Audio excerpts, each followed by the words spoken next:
حديث مسلسل بالفقهاء الحنفية. قال الخطيب ولي الله وفي عنه وله معرفة بالأحاديث والآثار التي استدل بها الحنفية ومعرفة بالهداية وغيرها من كتب مذهبهم، وإجازة لتدريسها واشتغال بمطالعتها ودراساتها. شاف عن الشيخ تاج الدين القلعي مفتي الحنفية ببلد الله الحرام عن الشيخ حسن العجيبي الحنفي أخبرنا مفتي الإسلام السيد محمد صادق بن أحمد باشا الحسيني الحنفي عن العلامة محمد بن عبد القادر النحريري الحنفي إجازة عن الشيخ سراج الدين عمر الحانوتي الحنفي عن الشيخ إبراهيم بن عبد الرحمن الكركي صاحب الفرد عن الشيخ محب الدين محمد بن أحمد الأقصري عن العلامة سراج الدين عمر بن علي الكناني الشهير بقارئ الهداية عن العلامة علاء الدين السيرامي عن السيد جلال بن شمس الدين الفرغاني عن العلامة عبد العزيز بن أحمد بن محمد البخاري عن الشيخ حافظ الدين أبي فضل محمد بن نصر البخاري عن شمس الأئمة يقول بن محمد بن عبد الستار البغدادي الفرزي عن بدر الأئمة عمر بن عبد الكريم الورسكي عن الإمام زكي الدين عبد الرحمن بن محمد بن أمير ميران الكرماني عن فخر القضاء محمد بن حسن السافندي عن إمام الإسلام عبد الرحيم بن عبد العزيز الزوزني عن القاضي أبو زيد عبد الله بن موسى الدبوسي عن الأستاذ أخبرنا الأستاذ أبو جعفر محمد بن عمر الطروشني أخبرنا إمام عطية أبو علي بن حسين وخبرنا النسبي أخبرنا علامة أبو بكر محمد بن فضل الكمالي بفتح الكافي أخبرنا الإمام أبو محمد بن عبد الله بن محمد بن يعقوب السندوني الحارثي أخبرنا قدوة أبو حفص الصغير عبد الله أخبرنا والدي الإمام المشهور في أبي الحق الكبير أحمد بن حفص البخاري أخبرنا الإمام الحجة أبو عبد الله محمد بن الحسن الشيباني عن الإمام الأعظم أبي حنيفة النعمان بن ثابت الكوفي عن عبد الله بن أبي حبيبة قال سمعت أبا الدرداء رضي الله تعالى عنه وعنه يقول كنت رديف رسول الله صلى الله عليه وسلم فقال يا أبا الدرداء من شهد أن لا إله إلا الله وأني رسول الله وجبت له الجنة قلت وإن زنا وإن سرقا قال فسار ساعة فعاد لكلامي فقلت إن زنا وإن سرقا قال النبي صلى الله عليه وسلم وإن زنا وإن سرقا فإن غير أن أبي الدرداء قال فكان أبو الدرداء يحدث بهذا الحديث كل جمعة عند منبر رسول الله صلى الله عليه وسلم ويرفع إصبعه على أنفه ويقول إن غير أنف أبي الدرداء. یہ حضرت ابو الدرداء رضی اللہ عنہ بھی اصحاب صفہ میں سے اور علمی اعتبار سے ان کا بہت اونچا مقام ہے. حضرت عمر رضی اللہ تعالیٰ عنہ نے حضرت عبداللہ بن مسعود رضی اللہ عنہ کو کوفہ بھیجا تھا قاضی اور مفتی بنا کر, اور حضرت ابو الدرداء رضی اللہ عنہ کو شام بھیجا تھا قاضی اور مفتی بنا کر, اور وہاں پر انہوں نے حدیث کو پڑھایا اور بہت اونچا مقام ہے حضرت ابو الدرداء رضی اللہ عنہ. تو یہ حدیث بیان کرتے ہیں کہ حضور پاک صلی اللہ علیہ وسلم کے ساتھ میں جا رہا تھا اور آپ نے یہ فرمایا کہ لا الہ الا اللہ محمد رسول اللہ کی جو گواہی دے گا وہ جنت میں جائے گا, اس کے لیے جنت واجب ہو گئی. میں نے کہا وَإِن زَنَا وَإِن سَرَقَ, اگرچہ اس نے زنا کیا ہو, چوری کی ہو. تھوڑی دیر کے بعد میں پھر آپ چلے, پھر آپ نے دوبارہ یہی فرمایا. تو پھر میں نے کہا وَإِن زَنَا وَإِن سَرَقَ, تو حضور پاک صلی اللہ علیہ وسلم نے فرمایا وَإِن زَنَا وَإِن سَرَقَ, اگرچہ اس نے زنا کیا ہو, چوری کی ہو. بھائی رغم انف ابی الدرداء, اگرچہ ابو الدرداء کی ناک خاک آلود ہو, یعنی ابو الدرداء کی بات چلے یا نہ چلے, اور اس کی بات نہ چلے, اس کو اپنی بات کا نہ چلنا محسوس ہو, تب بھی بات یہی ہے جو کہ میں کہہ رہا ہوں کہ وہ شخص جنت میں ضرور جائے گا. اس حدیث سے اہل سنت والجماعت کا مسلک مضبوط معلوم ہوتا ہے. یہ دلیل ہے ان کی اس بات کی کہ گناہ کبیرہ کرنے سے آدمی ایمان سے خارج نہیں ہوتا, اور گناہ کبیرہ کرنے والے چاہے اپنے گناہ کی سزا جہنم میں تھوڑے دن بھگت کر پھر جنت میں جائے, لیکن انجام کار وہ جنت میں ضرور جائے. جس نے لا الہ الا اللہ محمد رسول اللہ کی گواہی دی وہ جنت میں ضرور جائے گا, اگرچہ گناہ کبیرہ کی سزا بھگت کر جائے. اور یہ بھی ہو سکتا ہے کہ اللہ تعالیٰ اس کو معاف کر کے شروع ہی میں جنت میں داخل فرما دے, بہرحال وہ جنت میں ضرور جائے گا جس نے لا الہ الا اللہ محمد رسول اللہ کی گواہی دی. یہ حدیث اس بات کا ثبوت ہے کہ گناہ کبیرہ کرنے کی وجہ سے آدمی ایمان سے خارج نہیں ہوتا ہے, جو کہ اہل سنت والجماعت کا عقیدہ ہے. قال الفقيه رحمه الله وفي المشافعة عن الشيخ تاج الدين القلعي مفتي الحنفية عن الشيخ حسن العجيمي الحنفي عن ابي الشيخ خير الدين الرملي الحنفي عن الشيخ محمد بن سراج الدين الحنفي الحنفي عن احمد بن الشلبي الحنفي عن ابراهيم الكركي الحنفي عن الشيخ يمين الدين يحيى بن محمد القاضي الحنفي عن الشيخ محمد بن البخاري الحنفي عن الشيخ حافظ الدين محمد بن علي البخاري الطاهري الحنفي الحنفي عن فضل الشريعة عبيد الله بن مسعود الحنفي عن جده تاج الشريعة محمود الحنفي عن والده فضل الشريعة أحمد الحنفي عن والده جمال الدين عبيد الله بن إبراهيم المحبوبي الحنفي عن محمد بن أبي بكر البخاري وعرف بإمام زاد الحنفي عن أبي فضل شمس الأئمة بكر بن محمد الزرنجري الحنفي عن شمس الأئمة عبد العزيز بن أحمد الحلباء الحنفي عن أبي علي بن الحصين بن الخضري النسفي الحنفي عن أبي بكر محمد بن فضل البخاري الحنفي عن أستاذ عبد الله بن محمد بن الحارثي الحنفي عن أبي حفص الصغير محمد الحنفي عن أبي حفص الكبير أحمد بن حفص البخاري الحنفي عن الإمام الرباني محمد بن الحسن الشيباني عن الإمام أبي حنيفة النعمان بن ثابت عن محمد بن مسلم عن عبد الله بن بريد عن أبيه قال كان رسول الله صلى الله عليه وسلم إذا بعث صلية أوصى إلى صاحبها بتقوى الله في نفسه خاصة أوصاه من معه لنفسه خير ثم قال أوصوا بسم الله في سبيل الله قالوا وكفر بالله لا تقولوا ولا تقولوا ولا تمثلوا ولا تقتلوا الهدى فإذا لقيتم عدوكم من المشركين فادعوهم إلى الإسلام فإن أسلموا فاقبلوا منهم وكفوا عنهم واخبروهم أنهم من المسلمين لهم ما لهم وعليهم ما عليهم فادعوهم إلى التحول إلى دار الإسلام فإنه فاخبروهم أنهم دعوا بالمسلمين فيجري عليهم حكم الله الذي يجري على المسلمين وليس لهم في الفيء ولا في الغنيمة نصيب فإنه فاخبروهم إلى إعطاء الجزية فإن فعلوا فاخبروا ذلك منهم وكفوا عنهم فإذا حاصرتم أهل حسن أو مدينة فاسألوكم أن تنزلوهم على حكم الله ولا تنزلوهم فإنكم لا تدرون ما حكم الله فيهم ولكن انزلوهم على حكمكم ثم احكموا فيهم بما رأيتم إذا حاصرتم أهل حسن أو مدينة فأرادوكم على أن تعطوهم ذمة الله وذمة رسوله ولا تعطوهم ذمة الله ولا ذمة رسوله ولكن اعطوهم ذممكم وذمم آبائكم فإنكم إن تغفروا ذممكم فهو أعظم. أخرج هذا الحديث الإمام محمد بن الحسن في موصوله وفي كتاب الآثار قلت وأنا أربي المقصود وكتاب الآثار في هذا. یہ سند ایسی ہے کہ اس میں حنفی فقہا ہے. اس سے پہلے والی سند میں بھی حنفی فقہا تھے. اس میں غزوے کے آداب بتائے گئے ہیں, جنگ کے آداب بتائے گئے ہیں. اسلام وہ مذہب ہے جو جنگ کرنے کو اچھا نہیں سمجھتا اور اس بات کو اچھا نہیں سمجھتا کہ جنگ کی جائے,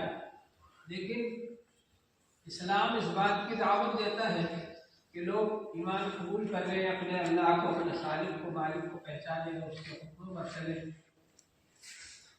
تو سب سے پہلے اسی کی دعوت دی جاتی ہے,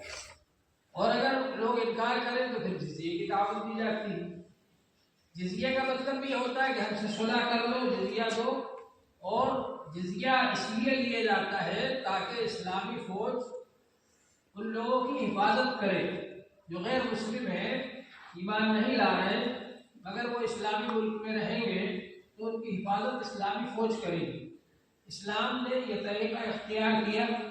کہ غیر مسلموں کو فوج میں داخل نہ کرتے ہوئے پر یہ ذمہ داری نہ ڈالتے ہوئے کہ آپ لوگ سرحد پر جاؤ اور حفاظت کرو ملک کی, یہ ذمہ داری ان پر نہیں ڈالی. تم اپنے گھروں پر رہو, ہماری جو فوج ہے مسلمانوں کی وہ سرحد پر جائے گی اور اگر دشمن حملہ کرے گا وہ مقابلہ کرے گی, تمہاری حفاظت کرے گی, مگر اس کے بدلے میں تم کو جزیہ دینا پڑے. تو جزیہ کے ذریعے صلح کی جاتی ہے. اب اگر وہ لوگ ایمان بھی قبول نہ کریں اور جزیہ بھی دینے سے انکار کریں تو مجبوری کے درجے میں پھر قتال اور جہاد میں فرق ہے. جہاد یہ تینوں چیزوں کا نام ہے, دعوت الاسلام, دعوت الجزیہ, یہ سب جہاد ہے. پھر آخری درجہ ہے قتال. قتال کے بارے میں آپ نے پڑھا ہوگا نور الانوار وغیرہ پہ کہ وہ حسن لعینہ ہی نہیں ہے بلکہ حسن لغیرہ ہی ہے, یعنی مجبوری کے درجے میں, جبکہ نہ تو ایمان قبول کر رہے نہ ہی جزیہ قبول کر رہے,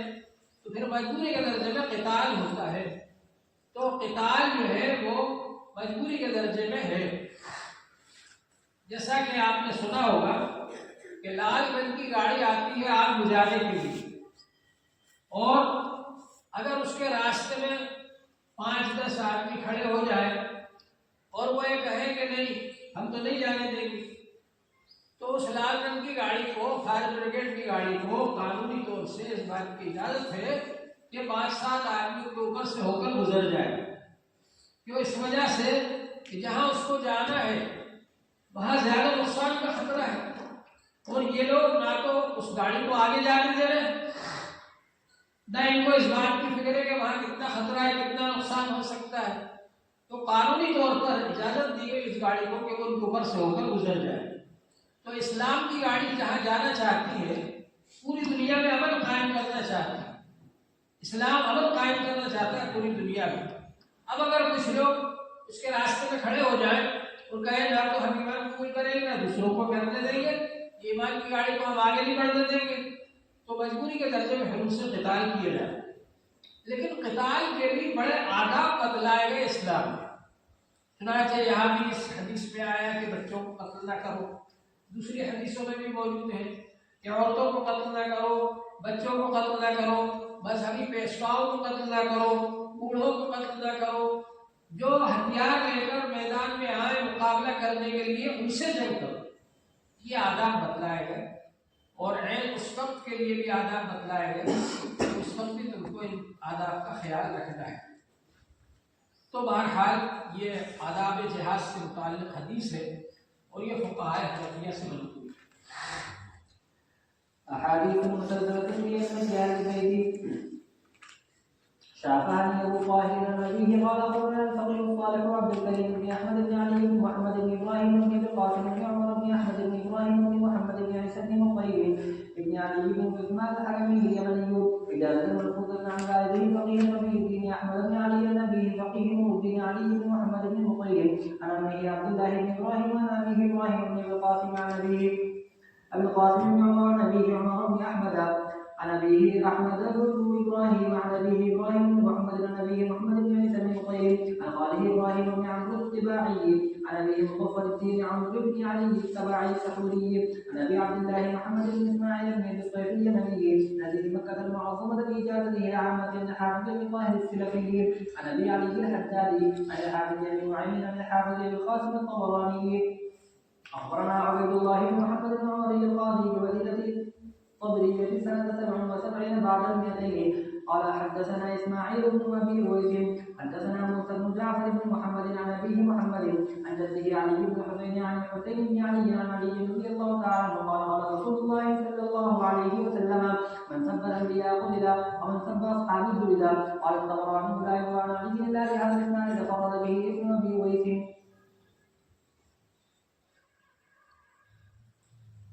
انبیاء علیہ الصلوۃ والسلام اللہ کا پیغام پہنچانے والے، اس لیے انبیاء علیہ الصلوۃ والسلام کو گالی دینا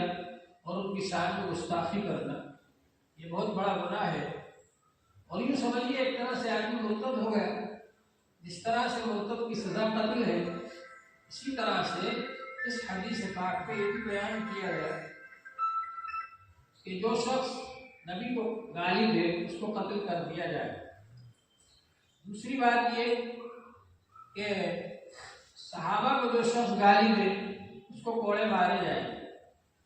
حضور پاک صلی اللہ علیہ وسلم نے صحابہ کے بارے میں بھی فرمایا کہ صحابہ کو برا نہ کہو، لا تسبوا اصحابی، میرے صحابہ کو برا نہ کہو، گالی نہ دو۔ تو معلوم یہ ہوا کہ صحابہ کو گالی دینا، صحابہ کو برا کہنا یہ بھی اسلام کی نظر میں اتنا بڑا گناہ ہے کہ اس کو کوڑے مارے جائیں گے، اور جو نبی کی شان میں گستاخی کرے اس کو قتل کر دیا جائے۔ یہ حدیث مروی ہے اور یہ اہل بیت سے روایت کی گئی ہے۔ اس کے راوی سب کے سب اہل بیت، اہل بیت کا بہت بڑا درجہ ہے۔ اللہ تبارک و تعالی نے فرمایا یرید اللہ ان یطہرکم اہل البیت، اہل بیت اللہ چاہتا ہے کہ تم کو پاک کر دے۔ تو اہل بیت کا لفظ قرآن پاک میں آیا ہے۔ اب یہ اہل بیت سے کون لوگ مراد ہیں؟ ایک بار حضور پاک صلی اللہ علیہ وسلم کے پاس حضرت حسن رضی اللہ عنہ آئے، حضرت حسین رضی اللہ عنہ آئے، ان کو حضور صلی اللہ علیہ وسلم ایک کمبل اوڑھے ہوئے تھے بالوں والا، اس کمبل میں آپ نے چھپا لیا۔ پھر حضرت علی رضی اللہ عنہ کو بلایا، حضرت فاطمہ رضی اللہ عنہ کو بلایا، ان کو بھی چھپا لیا اسی کمبل میں، اور یہ فرمایا ہؤلاء اہل بیت، یہ ہے اہل بیت۔ تو اہل بیت ازواج مطہرات تو ہے ہی ہے، لیکن خاص طور سے ان کو بھی آپ نے اہل بیت میں شامل فرمایا۔ یہ بھی اہل بیت تھے، تو معلوم یہ ہوا کہ یہ جو اہل بیت ہیں ان کے ذریعے سے حضور صلی اللہ علیہ وسلم کا سلسلہ نسب آگے بڑھا ہے۔ ان کو ہم سید حضرات کہتے ہیں، خاص طور سے حضرت فاطمہ رضی اللہ عنہ کی اولاد۔ تو یہ اہل بیت میں بڑے بڑے ائمہ گزرے ہیں، اور یہ حضرات جو ہے دین کے بڑے خدمت کرنے والے تھے، اور ہر زمانے کے بادشاہوں نے اہل بیت کے اوپر بڑا ظلم کیا کہ لوگ ان سے جڑ نہ جائیں، ان کو اپنا قائد نہ مان لیں، ان کو اپنا بڑا نہ مان لیں، ان کی طاقت نہ بڑھ جائے، ان کے ساتھ جماعت نہ بن جائے۔ تو اس کی کوشش کرتے رہے ہر زمانے کے بادشاہ لوگ۔ 100 سال کے قریب تو یزید کے خاندان کی حکومت رہی، تو ان لوگوں نے تو ظلم کیا ہی ان لوگوں کے اوپر، اور ان کے بعد میں جو عباسی خلفاء رہے، عباسی حکومت رہی، ان لوگوں نے بھی اس بات کی کوشش کی، حالانکہ وہ تو حضرت عباس رضی اللہ عنہ کی اولاد میں سے تھے، لیکن انہوں نے بھی اس بات کی کوشش کی بادشاہوں نے کہ کہیں ایسا نہ ہو کہ اہل بیت کے جو بڑے لوگ ہیں، ائمہ ہیں، علماء ہیں، ان سے لوگ جڑ نہ جائے اور ان کی جماعت نہ بن جائے، ان کی طاقت نہ بن جائے۔ تو وہ بھی اندرونی طور پر ان کی مخالفت کرتے رہے، ظاہری طور پر ساتھ رکھا ان کو۔ تو بہرحال اہل بیت کی عجیب شان ہے، اور اللہ تبارک و تعالیٰ نے اہل بیت کو بڑا مقام دیا ہے۔ اس حدیث کے راوی جو ہے سلسلے وار اہل بیت ہے، اس لیے اس حدیث کو خاص طور سے مسلسلات میں شامل کیا۔ الثاني قال حدثنا محمد بن خلاد البهائي البصري قال حدثنا نصر بن علي قال حدثنا علي بن جعفر عن اخيه موسى بن جعفر عن ابيه جعفر بن محمد عن ابيه محمد بن علي عن ابيه علي بن حسين عن ابيه الحسين بن علي عن ابيه علي بن ابي طالب رضي الله تعالى عنهم ان النبي صلى الله عليه وسلم اخذ بيد الحسن والحسين فقال: من احب هذين واباهما وامهما كان معي في درجتي يوم القيامه. قال الطبراني لم يروه عن موسى بن جعفر الا اخوه علي بن جعفر فقضى به ابن علي. یہ حدیث ہے، اس کے اندر بیان فرمایا کہ حضور نبی پاک صلی اللہ علیہ وآلہ وسلم نے حضرت حسن رضی اللہ عنہ کا اور حضرت حسین رضی اللہ عنہ کا ہاتھ پکڑا اور یہ فرمایا: من احب هذين واباهما وامهما كان معي في درجتي يوم القيامه. ان دونوں سے جو محبت کرے اور ان کے باپ سے حضرت علی سے اور ان کی والدہ سے حضرت فاطمہ سے جو محبت کرے وہ میرے ساتھ میرے ہی درجے میں ہوگا قیامت کے دن جنت کے اندر۔ تو حضور پاک صلی اللہ علیہ وسلم نے یہ حدیث بیان فرمائی، اس کے راوی بھی یہی حضرات ہیں اہل بیت میں سے۔ الثالث قال حدثنا ابو اسحاق ابراهيم بن عبد الله بن اسحاق المعدل قال حدثنا ابو علي احمد بن علي بن القاري بن سادورا قال حدثنا ابو صلت عبد السلام بن صالح الحلبي قال حدثنا علي بن موسى قال حدثني ابي موسى بن جعفر قال حدثني ابي جعفر بن محمد حدثني محمد بن علي قال حدثني ابي علي بن حسين حدثني ابي حسين بن علي حدثني ابي علي بن ابي طالب قال قال رسول الله صلى الله عليه وسلم عن جبريل عليه السلام قال قال الله عز وجل: ان الله لا اله الا انا فاعبدني. من جاءني منكم بشهاده لا اله الا الله بالاخلاص دخل في حزبي ومن دخل في حزبي امن من عذابي. یہ حدیث ہے، اس کے راوی بھی اہل بیت میں سے۔ حدیث میں یہ فرمایا، حضور پاک صلی اللہ علیہ وسلم روایت کرتے ہیں حضرت جابر رضی اللہ عنہ سے، جبرائیل علیہ السلام سے، اور جبرائیل علیہ السلام روایت کرتے ہیں اللہ جل شانہ سے، یعنی حدیث قدسی کہ اللہ جل شانہ نے فرمایا: بے شک میں ہی اللہ ہوں، میرے علاوہ کوئی معبود نہیں، میری ہی عبادت کرو۔ جو میرے پاس لا الہ الا اللہ کی گواہی لے کر آئے گا اخلاص کے ساتھ، وہ میرے قلعے میں داخل ہو گیا، اور جو میرے قلعے میں داخل ہو گیا میرے عذاب سے محفوظ ہو گیا۔ الرابع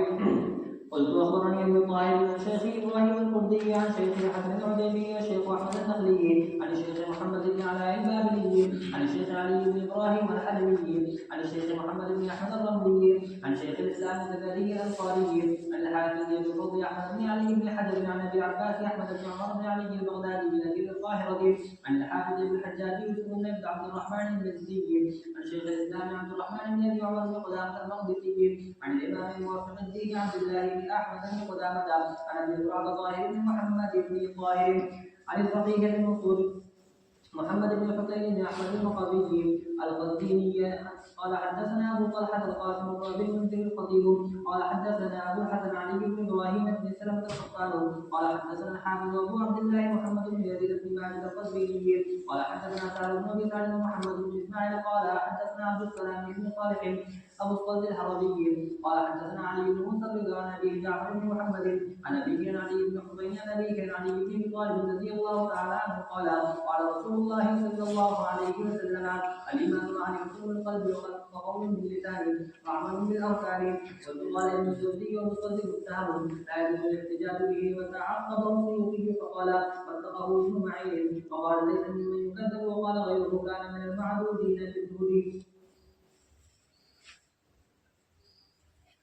اس حدیث میں بتلایا گیا ہے کہ ایمان کیا ہے. یہ ایک مشہور مسئلہ ہے ایمان کے بارے میں. ایمان بسیط ہے یا مرکب. پھر اگر مرکب ہے تو اس میں تصدیق بالجنان تصدیق قلبی کا کیا درجہ ہے. یہ ایک اختلافی مسئلہ ہے متکلمین اور محدثین اور حنفیہ کے درمیان. حضرت امام ابو حنیفہ رحمۃ اللہ علیہ فرماتے ہیں ایمان بسیط ہے. بسیط اس کو کہتے ہیں من لا جزء له، اس کا جز نہ. ایمان بسیط ہے اس کا کوئی جز نہیں. اور حدیث جبرائیل کے اندر جو بخاری شریف میں موجود ہے جبرائیل علیہ السلام انسانی شکل میں آئے حضور پاک صلی اللہ علیہ وآلہ وسلم کی مجلس میں اور انہوں نے پوچھا اخبرنی عن ایمان، ایمان کیا ہے اور بتلائیے. تو حضور پاک صلی اللہ علیہ وآلہ وسلم نے فرمایا تؤمن باللہ وملائکتہ وکتبہ ورسلہ وتؤمن بالقدر خیرہ وشرہ من اللہ تعالی والبعث بعد الموت. ایمان یہ ہے اس پر یقین رکھو اللہ تعالی ایک ہے، بڑی قدرت والا ہے، ہمارا خالق و مالک ہے، اس کے علاوہ کوئی معبود نہیں. اس پر یقین رکھو کہ اس نے فرشتوں کو بنایا ہے. فرشتے مخلوق اللہ کی بنائی ہوئی مخلوق ہے، نورانی مخلوق، عظیم مخلوق، بہت طاقتور مخلوق. اور اللہ تعالی نے ان کے ذریعے سے قرآن پاک کو اپنی کتابوں کو بھیجا ہے. اللہ پر یقین رکھو، اس کے فرشتوں پر، اس کی کتابوں پر، اس کے رسولوں پر، اور اس پر کہ اچھی اور بری تقدیر اللہ تعالی کی طرف سے. اور اس پر یقین رکھو کہ موت کے بعد دوبارہ اللہ تعالی پیدا فرمائیں گے، دوبارہ اٹھائیں گے اور میدان حشر میں کھڑا ہونا ہے اور اللہ کے دربار میں حساب دینا ہے اپنی زندگی.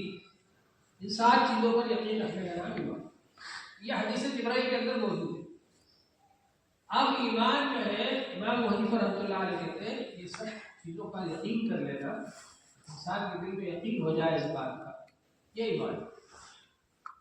اور جو حضرات یہ کہتے ہیں کہ ایمان مرکب ہے، اس میں متکلمین بھی ہے اور محدثین بھی ہے، تو وہ یہ کہتے ہیں کہ ایمان تصدیق بالجنان، دل سے تصدیق کرنا، اقرار باللسان زبان سے اقرار کرنا، عمل بالارکان اعضاء اور جوارح سے عمل کرنا. ان تینوں چیزوں کے مجموعے کا نام ہے ایمان. لیکن اس میں متکلمین یہ کہتے ہیں کہ اس میں تصدیق بالجنان کو بہت زیادہ اہمیت حاصل ہے. جیسے انسان کا سر کاٹ دیا جائے وہ زندہ نہیں رہ سکتا.